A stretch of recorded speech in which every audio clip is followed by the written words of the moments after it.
And the elaborate process, Mr. Speaker, that we have gone through up to this point is great for our country. Mr. Speaker, I appreciate the National Assembly, the team of the Deputy President, Mr. Speaker, that has presented us with information to help us make a fair judgment of this case. Mr. Speaker, I strongly disagree with those that hold the view that the Senate hasn't been as fair to the Deputy President as perhaps they would have expected. To the best of my knowledge, Mr. Speaker, I think as a House, we did the best that was within our means. We granted the opportunity, was given sufficient notice, Mr. Speaker. It is only in the unfortunate circumstance of this afternoon where he was taken ill, Mr. Speaker, and I'd wish to take this time to extend my message of goodwill to him and wish that he can quickly recover and get on with his other duties, Mr. Speaker, both as a human being and should, whichever way this vote goes, Mr. Speaker, because it's not in my hands, but in the hands of the 67 jury that are here, Mr. Speaker, that he shall continue to thrive. I wish him well, Mr. Speaker. Like I observed earlier, this is a friend, and friends wish each other well under all circumstances. Mr. Speaker, you know, just as a final thought, I thought about the journey of the Deputy President and the tribulations that have occurred to him as occurrence to either his conduct or utterances. And I'm reminded of a book I once read, Mr. Speaker, by Senegalese satirist Osman Sembene, a book called Hala, where, Mr. Speaker, a very rich businessman by the name El Haji looks and desires a beautiful young lady by the name Ngone, and finally takes her in as a third wife. Unfortunately, on the same night that he marries her, he develops erectile dysfunction, Mr. Speaker, and is not able to consummate the marriage. Sometimes in life, Mr. Speaker, when you fall down, you have to prepare to get down before you eventually can rise up, Mr. Speaker.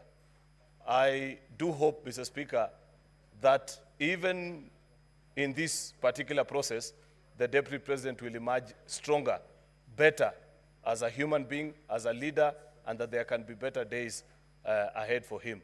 With those very many remarks, Mr. Speaker, I beg to reply and wish that our colleagues in this House make a decision in the best interest of the country. I thank you, Mr. Speaker. Thank you. Now, honorable senators, these are the guidelines on how we're going to move forward. One, all honorable senators are eligible to cast their votes. Secondly, the threshold is 45 senators. So there ought to be 45 senators in the chamber. And we're going to vote for the charges separately. So we're going to vote 11 times. I now direct that the bell be rung for 2 minutes.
Good evening. These are live proceedings from the Senate chambers, and the senators are done debating the motion that was moved for the removal from office by impeachment,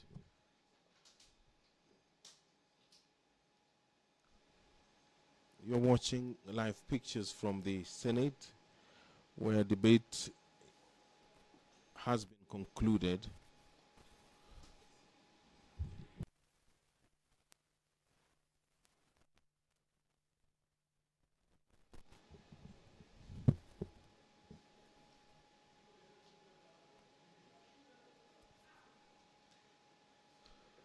Good evening. You are watching live pictures from the Senate chambers, and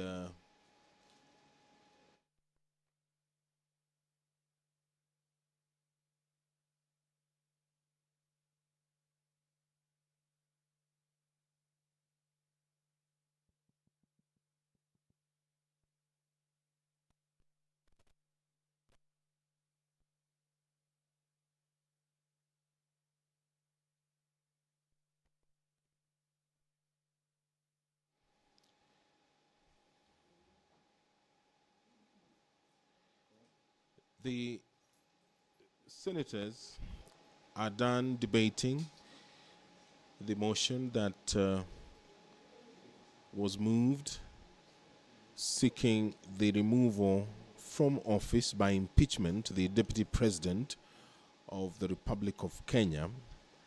And now they are preparing to take a vote on the 11 charges that were brought forward against the Deputy President.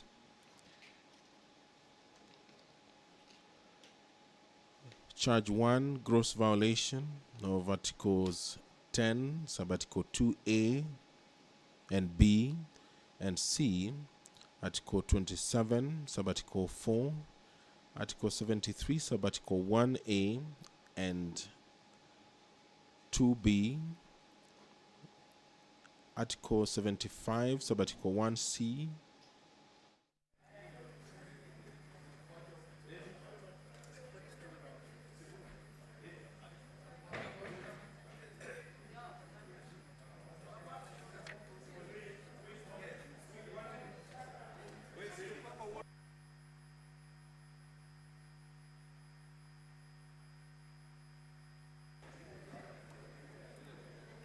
Clerk, has the bell stopped ringing?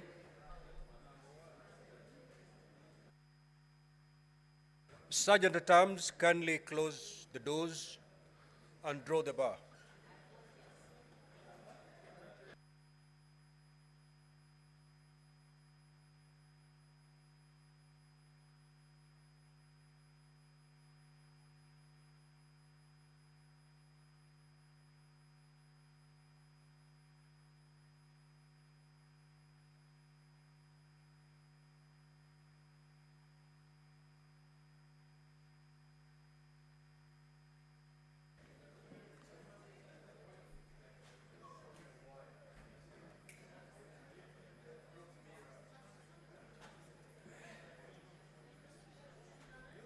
Clerk, can you do a head count to confirm that we have a minimum of 45 senators in the House?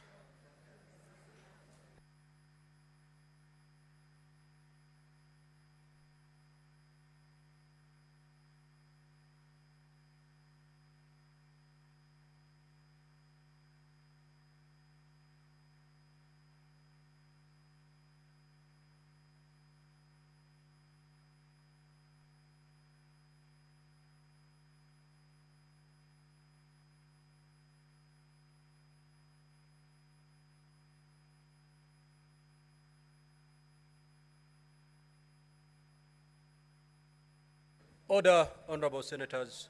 Majority Leader, you may take your seat.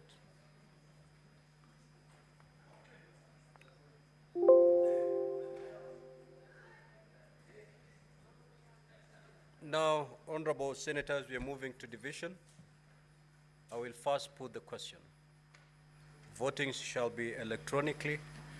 and we shall be voting on separate charges. So we're going to vote 11 times this evening.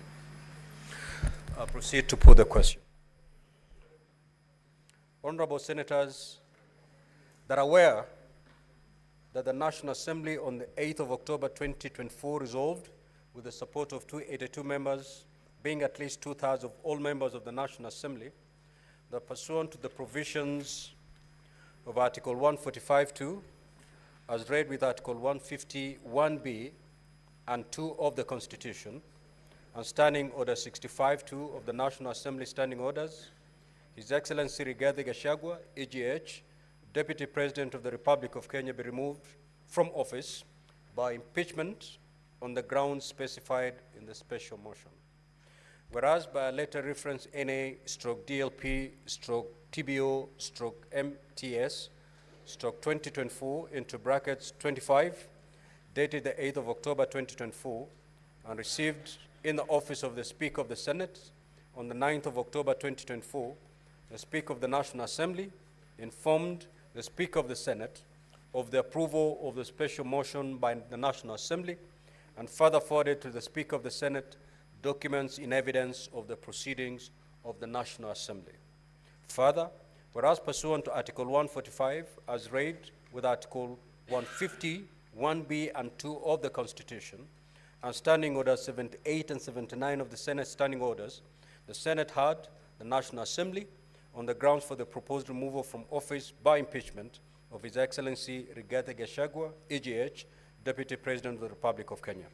And further, whereas pursuant to Article 145, as read with Article 150, 1B and 2 of the Constitution, and Standing Orders 78 and 79 of the Senate Standing Orders, the Senate also had His Excellency Rigathi Gachagua, EGH, Deputy President of the Republic of Kenya, on the grounds of his proposed removal from office by impeachment of the Deputy President of the Republic of Kenya.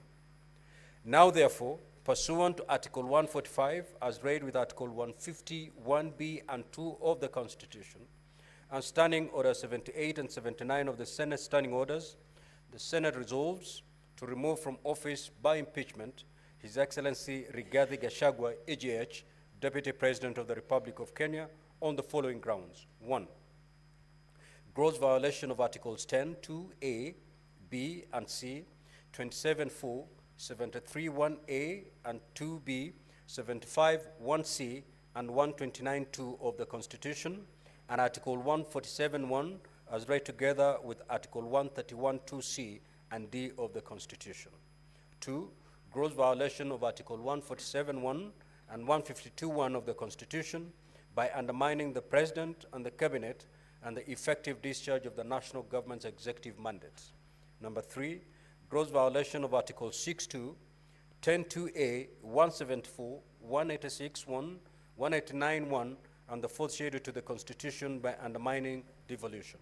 Number 4, gross violation of Article 161 of the Constitution on the institutional and decisional independence of judges. Number 5, gross violation of Articles 3(1) and 148(5)A of the Constitution on the fidelity to the oath of office and allegiance. Number 6, serious reason to believe that His Excellency the Deputy President has committed crimes under Section 13(1)A and 62 of the National Cohesion and Integration Act. Number 7, serious reason to believe that His Excellency the Deputy President has committed gross economic crimes under Sections 45(1), 46, 47(a)(3), and 48(1) of the Anti-Corruption and Economic Crimes Act, and Sections 2, 3, 4, and 7 of the Proceeds of Crime and Anti-Money Laundering Act. Number 8, serious reasons to believe that His Excellency the Deputy President has committed crimes by continuously misleading members of the public through false, malicious, divisive, and insightful remarks that are contrary to the provisions of Section 132 of the Penal Code and Section 29 of the Leadership and Integrity Act. Number 9, gross misconduct that is incompatible with the high calling and dignified status of the office of the Deputy President and a member of the Cabinet and the National Security Council. His Excellency the Deputy President has publicly attacked and undermined the work of the National Security Intelligence Service and its officers. Number 10, gross misconduct by openly or publicly insubordinating the President, who is the head of state and government. And number 11, gross misconduct by persistently bullying state and public officers. As I've already indicated, honorable senators, voting shall be done electronically. So at this juncture, I will ask honorable senators to pull your cards out of the delegate unit. Sergeant at Arms, kindly go around and pick all the unattended delegate cards.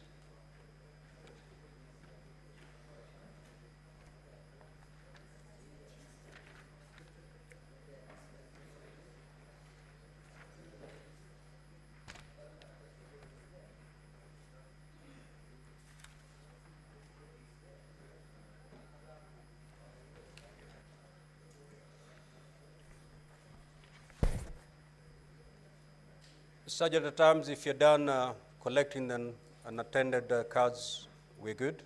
Now, honorable senators, you may log in back. As indicated earlier, we'll be casting our votes 11 times. So the vote you're going to cast at the moment is for charge allegation number 1, which is gross violation of Articles 10(2)(a), B, and C, 27(4). I had already read it out. So from this moment, it's beamed on the screens. So honorable senators, once you've logged in, you may now proceed to vote.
Senator Tabitha Keroche, may you move to dispatch and get some assistance.